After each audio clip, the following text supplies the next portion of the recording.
जी हां दोस्तों, आखिरकार मोदी शाह के हाथ से फिसल ही गया उपराष्ट्रपति का पद। बड़ा दलित चेहरा होने जा रहा है इंडिया गठबंधन का प्रत्याशी।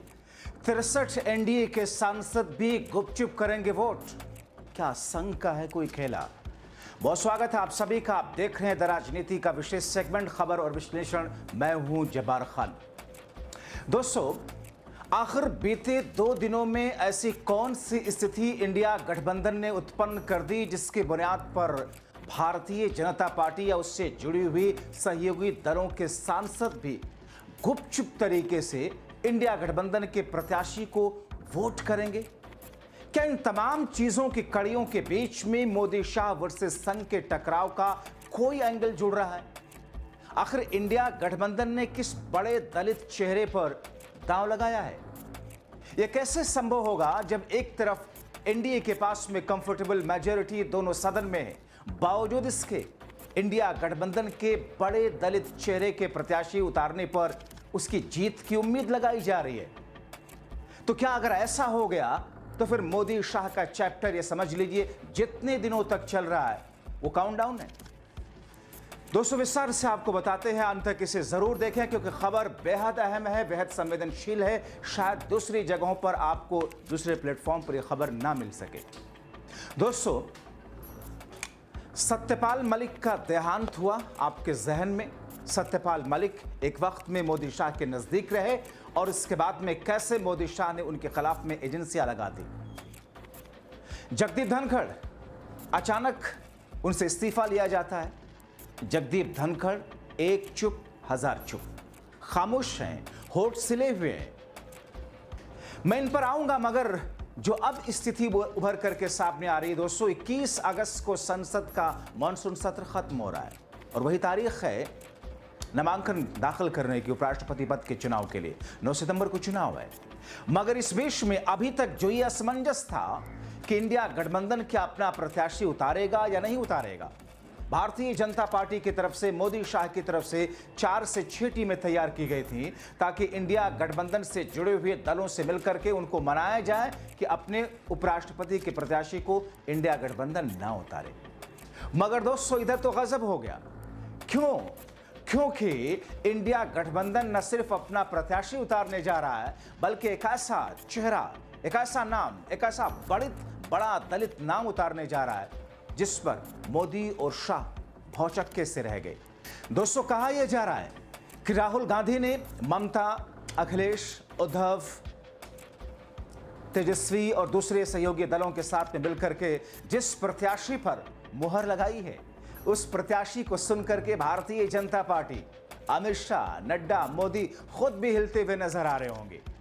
क्योंकि दोस्तों, इससे भी बड़ी बात, कौन है वो चेहरा, कौन है वो नाम, आपको बताने जा रहा हूं। मगर 63 एनडीए सांसदों का इंडिया गठबंधन के प्रत्याशी को अंदर खाने सपोर्ट करने की खबरों ने सबको हिला दिया। मुझे भी अभी भी मुझे इस बात पर यकीन नहीं हो रहा कि क्या वाकई 63 एनडीए के सांसद इंडिया गठबंधन के प्रत्याशी को सपोर्ट करेंगे अंदर खाने से, और क्या वाकई इसमें कोई संघ का कोई एंगल दिख रहा है। मैं इस पर आऊंगा दोस्तों। मगर यह कहा जा रहा है कि राहुल गांधी और इंडिया गठबंधन के लोगों ने मिलकर के कांग्रेस पार्टी के राष्ट्रीय अध्यक्ष और राज्यसभा में कांग्रेस के नेता मल्लिकार्जुन खड़गे, जो कि एक दलित चेहरा है, एक दलित नेता है, जिनका अपना एक लंबा अनुभव है, एक्सपीरियंस है राजनीति का, और जिनकी छवि बहुत ही साफ सुथरी बेदाग है, उनके नाम पर इंडिया गठबंधन मुहर लगाता हुआ दिख रहा है। जाहिर तौर पर खड़गे वो हैं जो संसद के भीतर हो या संसद के बाहर हो, मोदी शाह हो या फिर लोकसभा के अध्यक्ष हो या फिर राज्यसभा के सभापति हो, उनके साथ में किसी भी तरह की नरमी नहीं बरतते। वो सीधे सीधे आंखों में आंखें डाल करके चैलेंज करते हैं, चुनौती देते हैं। ऐसा नहीं उपराष्ट्रपति, जैसा कि जिस अंदाज में राष्ट्रपति को आपने देखा, जाहिर तौर पर भारतीय लोकतांत्रिक व्यवस्था में राष्ट्रपति की कोई सक्रिय भूमिका होती नहीं है, या कागजों पर अगर है तो फिर उसका कोई मतलब नहीं होता, क्योंकि सरकार के अधीन ही, सरकार के कहने पर ही वो राष्ट्रपति चलते। इक्का दुक्का ऐसे हुए जिन्होंने अपनी चलाने की कभी कभार कोशिश भी की है, और उपराष्ट्रपति की तो खैर बात ही छोड़ दीजिए। अब ऐसी स्थिति में दोस्तों, जब एक तरफ इंडिया गठबंधन मल्लिकार्जुन खड़गे के नाम पर मुहर लगाता हुआ दिख रहा आज की डेट में। यानी कि एक तरफ 7 तारीख को इंडिया गठबंधन की जो बैठक है, उस बैठक से पहले जो कुछ इस वक्त खबरें छन छन करके निकल रही हैं, अगर ये बात वाकई सही है, अगर वाकई मल्लिकार्जुन खड़गे उपराष्ट्रपति पद के लिए नामांकन पत्र इंडिया गठबंधन की तरफ से दाखिल करते हैं, तो फिर कहा यह जा रहा है एनडीए के यानी कि भारतीय जनता पार्टी के सहयोगी दलों के 63 सांसद दोस्तों, 63 सांसद, मैं सुनकर के अभी भी दंग हूं। वो 63 सांसद कौन कौन से हैं, किसने अरेंज किया, किसने पूरा का पूरा फ्लोर मैनेज किया है, और इस बीच में उन 63 सांसदों के बारे में जो कुछ कहा जा रहा है। दरअसल दोस्तों आपको यहां बताऊं कि कई सारे मौके होते हैं जब बिल पारित होना होता है संसद के भीतर, या फिर कुछ और मौका आता है बड़ा, तो पार्टियां व्हिप जारी करती हैं। यानी कि कोई पार्टी अगर व्हिप जारी करती है कि सबको संसद में रहना है, अगर कोई उसका सदस्य संसद का नहीं रहता है या पार्टी लाइन से इतर जाता है वोट करने में किसी दूसरी चीजों में, तो पार्टी उसके खिलाफ में एक्शन लेती है। यह कंपलसरी माना जाता है। मगर उपराष्ट्रपति पद का चुनाव ऐसा है जिसमें व्हिप जारी नहीं किया जाता, यानी कि सांसद आजाद हैं। इस चीज का फायदा यहां पर कहीं ना कहीं इस बीच में इस पूरे सिनेरियो को मिलता हुआ जा रहा है। मैं दोस्तों शाम में या देर रात कई बार घर पहुंचने के बाद में कुछ खबरों पर अपने कुछ वरिष्ठ मित्रों से, मीडिया जगत से बात करके कुछ बिंदुओं पर समझने की कोशिश करता हूं, जिसमें कुछ संघ से जुड़े हुए भी मेरे दोस्त हैं। उनसे समझने की कोशिश करता हूं कि आखिर ये जो बिंदु चल रहा है इसके पीछे की और क्या क्या वजह हैं, क्या कारण है, या फिर इसमें क्या क्या संभव हो सकता है।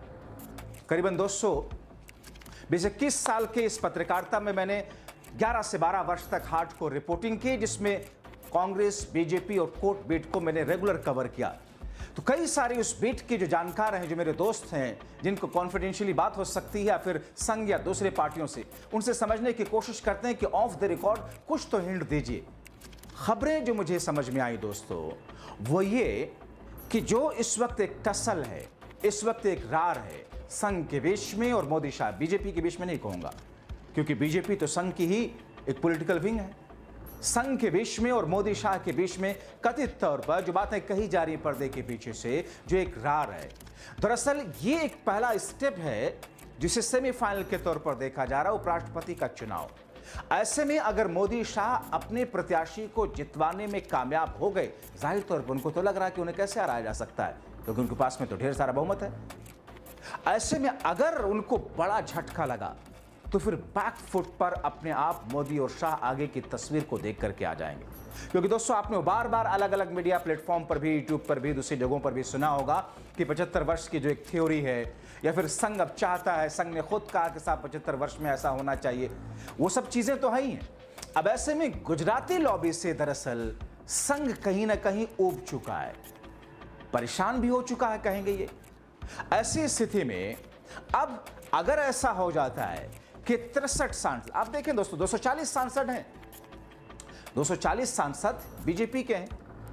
एनडीए के अगर इस वक्त कुल मिला दिया जाए कि 293, 92, 94 सांसद के आसपास होते हैं, यानी कि एनडीए के दूसरे सांसदों से इतर बीजेपी के सांसद भी मोदी शाह के इतर जाते हुए दिखाई दे रहे हैं। इस हिसाब से अगर इस गुणा गणित को देखा जाए, क्योंकि 63 सांसद इस वक्त भारतीय जनता पार्टी के साथ में एनडीए के नहीं है, तो ऐसी स्थिति में बीजेपी और बीजेपी के सहयोगी दलों के सांसदों का, 63 सांसदों का गुपचुप तरीके से अंदर खाने अगर वोट करना हुआ संसद के भीतर, तो फिर वो चैप्टर ऐसा होगा जिसमें अभी तक ये कहा जा रहा था कि भारतीय इतिहास अब आगे जब भी लिखा जाएगा, पहले का इतिहास जो भी आपने देखा, ancient India, pre history India, modern India, Mughal India, Delhi सल्तनत इंडिया, ब्रिटिश इंडिया, या फिर इंडिपेंडेंट इंडिया, या फिर नेहरू एरा आपने देखा, किस तौर पर छोटा सा लाल बहादुर शास्त्री एरा आपने देखा, किस तरीके से इंदिरा एरा देखा, राजीव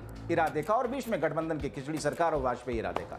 मगर दोस्तों ये कहा जाता है कि जब अब इंडिया का इतिहास लिखा जाएगा तो बिफोर 2014 यानी 2014 से पहले और 2014 के बाद का इंडिया। अब मुझे लगता है कि 2014 के बाद का इंडिया 2014 से 24 तक यह हार्डकोर मोदी एरा रहा है। इसमें मोदी ने वो सब कुछ किया है जो शायद दूसरे प्रधानमंत्री करने से हिचकते थे या जिन्होंने किया नहीं, मोदी शाह ने बाई हुक बाई क्रुक, नैतिकता है ठीक है, नहीं है तब भी ठीक है, बदले की भावना की कथित तौर पर राजनीति है तब भी ठीक है, नहीं है तब भी ठीक है, अपनी चीजों को जिस तरीके से, प्रभावशाली तरीके से, डोमिनेंट तरीके से पंजा गाड़ करके जो कुछ किया है उसे देश नहीं भूलेगा।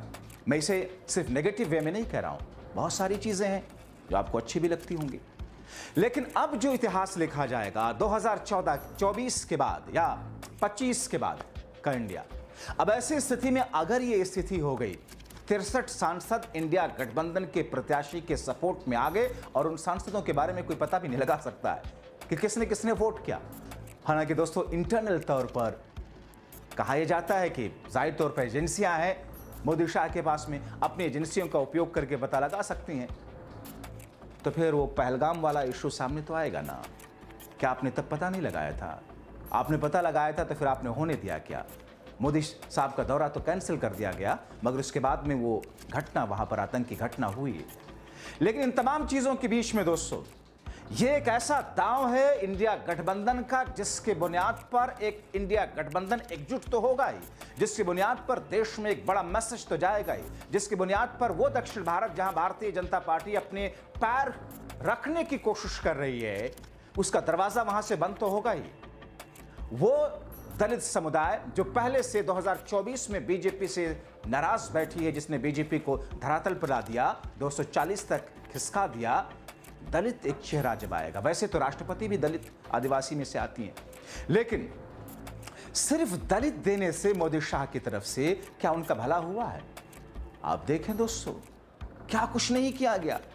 दलितों को या फिर जातियों में बटे हुए लोगों को हिंदू बना करके कैसे चुनावी राजनीति को साधने की कोशिश की गई मोदी शाह के जरिए। यानी कि हिंदू धर्म के जो दलित समुदाय के लोग हैं, जो पिछड़े समुदाय के लोग हैं, जिन्हें अपर क्लास, अपर कास्ट जो वर्ण व्यवस्था है हिंदुइज्म में, या मैं कहूं कि चुनावी हिंदुत्व में, उसमें दलितों का फायदा तो उठाया इस सरकार ने, मगर उनकी स्थिति बेहतर रहेगी। आप देख लीजिए दलितों के खिलाफ में जिस अंदाज में, जिस तरीके से लगातार घटनाएं हो रही हैं, प्रताड़ित किया जा रहा है, गुजरात से लेकर हर जगह नंगा करके उनकी पिटाई की जा रही है, किस तौर पर उनको मंदिरों में घुसने अभी भी नहीं दिया जा रहा, क्योंकि ऐसा वर्ण व्यवस्था ही है वहां पर। पिछड़ों को भगवत कथा नहीं कहने दिया जा रहा है। ये सारी की सारी स्थितियां तो है ही हैं। तो ऐसे में बीजेपी ये चाहती है कि ये जो जातियां हैं, जातियां खत्म होकर के वो सिर्फ हिंदू हो जाएं। लेकिन ये समुदाय ये कहता है अगर आपने ऐसा करने की कोशिश की और आपने किया, हम आपके साथ भी आए, लेकिन हमारे साथ आपने क्या किया? ऐसी स्थिति में भारतीय जनता पार्टी के सामने, एनडीए के सामने अगर मल्लिकार्जुन खड़गे इंडिया गठबंधन के प्रत्याशी के रूप में आते हैं और उनको विजय मिलती है, तो फिर अपने आप में एक ऐसा कारनामा होगा जो फिर भारतीय जनता पार्टी के आला नेतृत्व यानी कि गुजराती लॉबी के लिए डाउनफॉल वहां से होना तय मान लीजिए, लिख लीजिए, मार्क माय वर्ड्स। फिलहाल दोस्तों आप क्या कहेंगे इन तमाम चीजों को लेकर के अपनी राय कमेंट बॉक्स में जरूर लिखें। अभी के लिए इतना ही, बहुत शुक्रिया। आपसे गुजारिश, कमेंट सब शब्दों में करें, क्योंकि दोस्तों गाली गलौज या फिर असभ्य भाषा में कमेंट या बातें वही करते हैं जो जिनके पास तर्क नहीं होते हैं। आप हमारे शिक्षित पढ़े लिखे वर्ग के, आप हमारे दर्शक हैं। आप अपना परिचय, मैं देखता हूं कई बार व्हाट्सएप, कई बार फेसबुक पर या फिर यूट्यूब पर आप दर्शक आपस में भिड़ते हैं, कई बार एक दूसरे के साथ में गाली गलौज करते हैं। प्लीज ऐसा मत कीजिए, अपनी आवाज उठाएं हक के लिए, लोकतंत्र के बचाव के लिए, देश के लिए। बहुत शुक्रिया।